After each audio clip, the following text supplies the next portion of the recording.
Ryan Wolowski. I'm here in Nogales, Mexico, and this standing right behind me is the border that separates the United States of America from Arizona.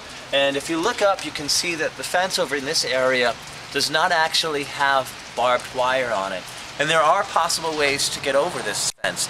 And I watched some clips online, and people have actually, what they do is get on each other's back, lean on top of this, climb on top of each other, and make like a human ladder, so to speak. And then once they get to the top, they can hold on to this bar right here, get a footstep in there, you know, put a lock clamp in one of the metal gratings, and it's really just a matter of balance and gymnastics. And if you fall down, there's a bunch of friends here to catch you. It's like a large group of about, I think it took about 6 to 8 people to actually achieve it, and they got over to the other side of the wall.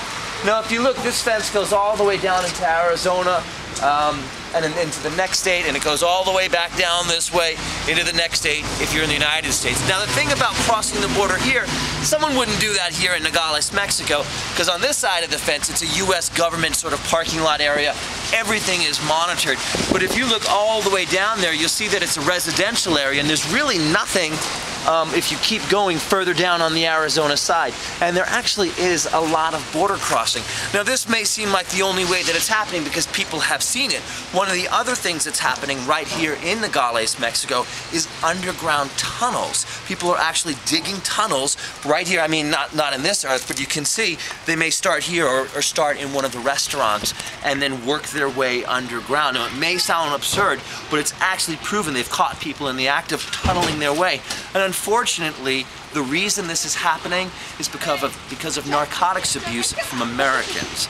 The money is coming into Mexico from the illegal drug trade, and the Mexican people are just making sure to get as much of it. Now, I've even heard the statistic that the Mexican society here would crumble in 2 years if they lost all of their illegal drug money that came over the border. And here's the other really sad thing about what happens on the United States. When we enter into Nogales, Mexico, we just walk right in. There's no metal detectors, there's no scanners, no one asks for any identification.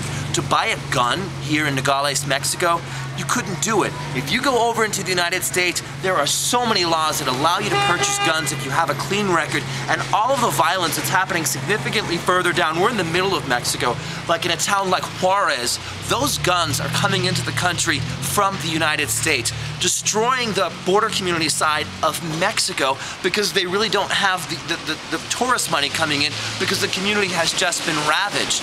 Actually, right now when I'm in Nogales, Mexico, the U.S. government is saying that we shouldn't be here because there is an actual warning out because shootings have happened in the daytime. My experience here in Nogales, Mexico has been absolutely wonderful. I feel quite safe. I'm not going to stay here though past evening, and I recommend that to anyone. If you're coming, don't come by yourself and don't stay here past the evening. You know, maybe one day we won't have borders. Maybe everyone will have chips in them and we'll monitor where people are every single day of their life. Now, when I go back into the United States, though, I can guarantee you that I am going to have to show identification. My bags will be searched. But as far as coming into Nogales, Mexico, walk right in. And that's the situation here right now, and this is the fence. This is what stops people from this side to go to that side to get jobs, to get education, and but it doesn't stop people from that side coming here to get cheaper dental work or medical work or some shopping if they may. I'm Ryan Wolowski in Nogales, Mexico.